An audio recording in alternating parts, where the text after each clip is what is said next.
The choice of plug-in hybrids on the market is bigger than it's ever been, and the sheer variety of them on offer isn't all that's changed in recent years either.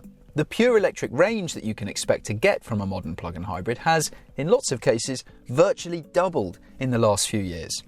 It wasn't long ago that you'd have expected around 25 miles on electric power from a typical plug-in hybrid. Now, 40 miles is easy to find, and you can even get Phevs that will do more than 70 miles. So, now with so much choice and a far broader appeal, in this video we are naming the top 10 best plug-in hybrids that you can buy.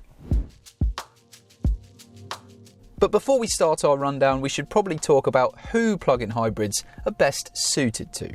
That's because the choice between traditional petrol or diesel, hybrid, plug-in hybrid and fully electric can be a complicated one. But ultimately, it can come down to your lifestyle and your budget. So first, what is a plug-in hybrid? Well, you might also hear them referred to as PHEVs or PHEVs or Phevs, and they should not be confused with regular hybrids, ones that you can't plug in. Both types of car combine a petrol or diesel engine with an electric motor powered by a battery. But with a hybrid that you don't plug in, the battery is very small and you can't travel on pure electric power for very long at all. Most of the time, the battery and the motor are just there to help boost fuel economy. Plug-in hybrids, the ones we're talking about here, have much bigger batteries than normal hybrids, and some are able to travel 70 miles or more on pure electric power alone. A real benefit of a plug-in hybrid is the fact that not only do you have a battery, but you still have an engine to rely on as well. So when the battery goes flat in a plug-in hybrid, you won't be left stranded like you would in a fully electric car, because you still got an engine to power things along. The finest plug-in hybrids give you the best of both worlds, with the smooth running, zero emission electric power and the long distance convenience of an internal combustion engine when you need it. There are huge benefits of going for a plug-in hybrid. If you can make regular use of the pure electric range, then your fuel bills will be tiny compared to running a normal petrol or diesel car. They also make a lot of sense to company car drivers in the UK who can benefit from very low tax payments thanks to their low CO2 figures. But be careful, because the fact is, plug-in hybrids don't suit everyone. They're typically more expensive to buy than equivalent non-hybrid cars. And while the fuel economy is brilliant with some juice in the battery, the MPGs plummet when you're out of electric power. And so, ultimately, whether a Phev suits you or not can come down to the sort of journeys you normally do, whether you can charge easily and cheaply, and what your budget is. For instance, those who do mega mileage motorway journeys, there are very few plug-in hybrids talented enough to be recommendable to you. But if you do mostly shorter journeys, and don't want to fret about public charging with a fully electric car when you're on the occasional weekend trip away, a plug-in hybrid can make a lot of sense for a lot of people. If you're one of them, then keep watching, because we're about to reveal the best options out there. However, even if a plug-in hybrid will suit you, there are still some that are best avoided. Like the DS7 Crossback E-Tense. If this was a cheap plug-in hybrid, then you could maybe forgive some of its shortcomings, but it's not. So with sloppy handling, inconsistent ride quality and a jerky switch from electric motor to the engine, it just isn't as polished as its other plug-in SUV rivals. There's a lot going for the JQ7 on paper. It's got a smart interior, generous kit list and a long warranty, but even so, this new Chinese contender is best avoided. It's really poor to drive with a fidgety ride and wayward handling.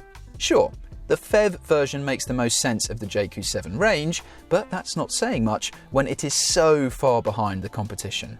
Luckily, there are plenty of other Phevs that are definitely worth considering. Like the Mercedes C300e, which kicks off our top 10 list. It has one of the longest ranges of any plug-in hybrid that you can buy, with an incredible official range of over 70 miles. Its standard rear air suspension does wonders for striking a fine balance between ride comfort and cornering composure. Some rivals outshine the Mercedes for interior quality, and the BMW 3 Series has a bit more to offer keen drivers, but the C300e is still peachy to drive, and its low CO2 emissions and fantastic electric range means it should be especially tempting for company car drivers.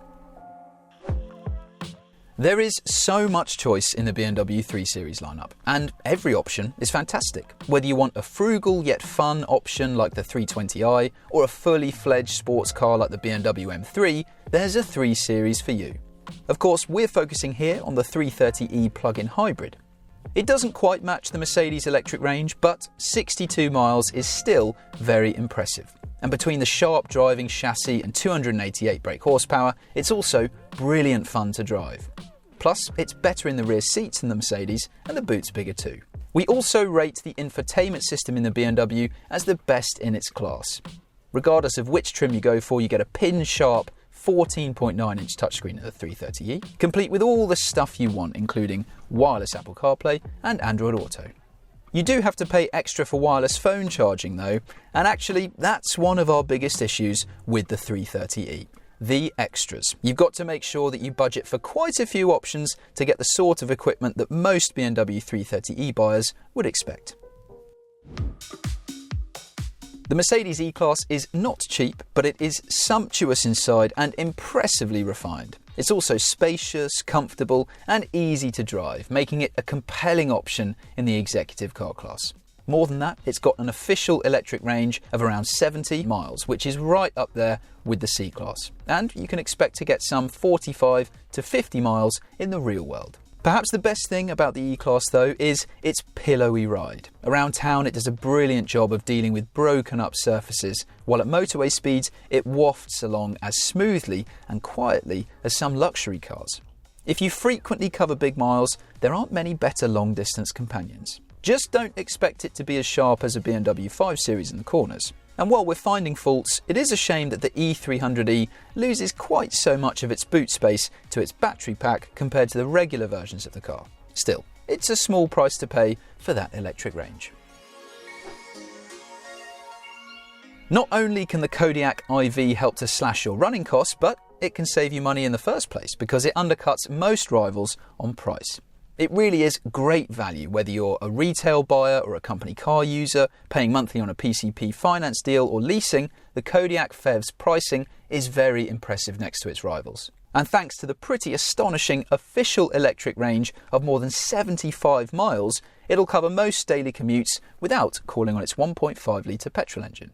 Bear in mind that unlike other Kodiaqs, the IV can't be had with 7 seats or a height adjustable boot floor. It's still a mightily impressive family SUV though. The Mercedes GLC is a big SUV with a big electric range, and it's also one of the very few plug-in hybrids that you can have with a diesel or petrol option. Mind you, you probably won't need to rely on the 4-cylinder engine underneath the GLC's bonnet very often. It's impressive that Mercedes offers the option of a diesel Phev, but the petrol-powered 300e is the best bet.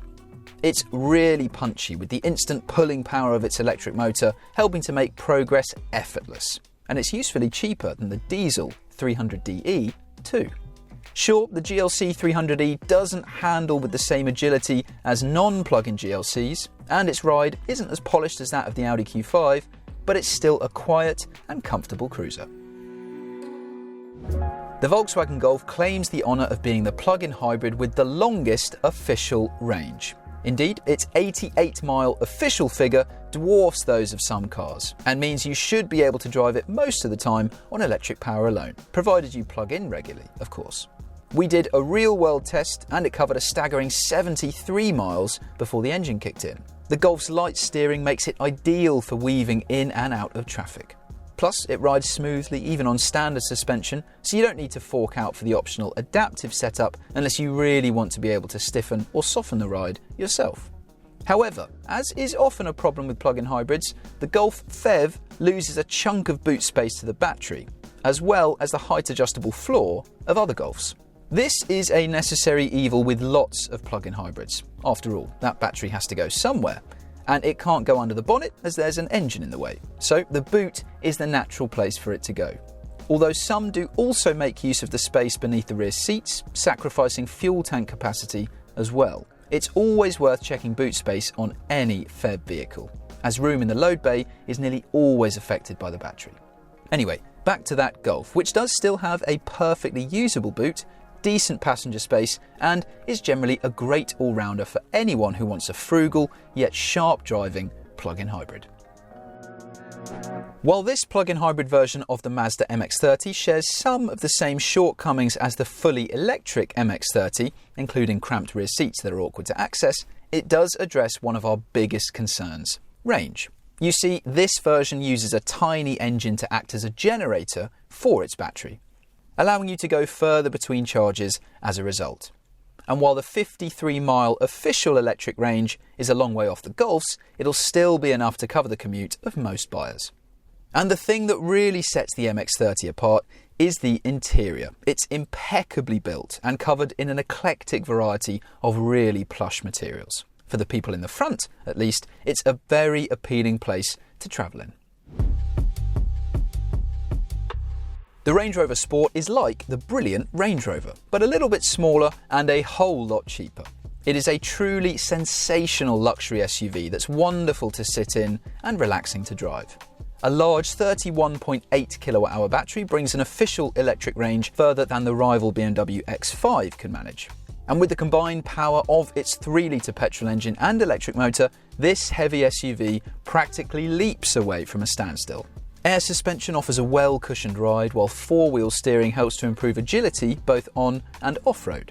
And as with every Range Rover Sport, you get to enjoy the view from a driving position that places you high above the road, while your passengers relax in sumptuous comfort. This is a good time to point out, though, that you shouldn't buy a plug-in hybrid assuming that you're being environmentally friendly. This Range Rover Sport plug-in hybrid has a 3-litre 6-cylinder petrol engine and a 31.8 kilowatt-hour battery, and it weighs over 2.5 tonnes, so you can imagine the huge carbon footprint created from the production process. Even if you always keep the battery topped up, you're unlikely to ever offset that. Buying a fully electric car, that could be possible over several years. Of course, this doesn't just apply to the Range Rover, but pretty much every big, heavy plug-in hybrid out there. The latest Volkswagen Passat is available only in estate form, meaning that it goes up against impressive rivals including the BMW 3 Series Touring, Citroën C5X and Mercedes C-Class Estate. But as a plug-in hybrid, the Passat is better than all of them. Although there are 2 versions to choose from, we'd stick with the cheaper 201 brake horsepower option, which has a long official range of 80 miles in this trim. It's still more than fast enough, and it's a calm, quiet and comfortable way to get around. Despite carrying around a hefty battery, you'll get more into the Passat's boot than you would in most estate rivals too. It really is cavernous back there. The interior, meanwhile, mixes soft touch surfaces with high quality plastics in a way that puts the C-Class to shame. So overall, the Passat plug-in hybrid is solid, practical, great value and super efficient, which is why we rate it so highly here. But there's one plug-in hybrid that pipped it to the top spot. And if you think the Passat is good value, our winner is proof that plug-in hybrids needn't be more expensive than standard petrol and diesel counterparts. In our preferred entry-level SE trim, the MG HS is one of the cheapest cars of its kind. Don't think that just because you're paying a bargain price means it'll feel cheap inside either. In fact, the HS is easily a match for the more expensive Citroën C5 Aircross in terms of plushness. It's well equipped too, with a suite of driver assistance systems and a responsive 12.3-inch infotainment screen among its standard features. Then there's its 75-mile official electric range, which isn't far off the longest in the plug-in hybrid category, despite the fact that the HS costs far less than most rivals.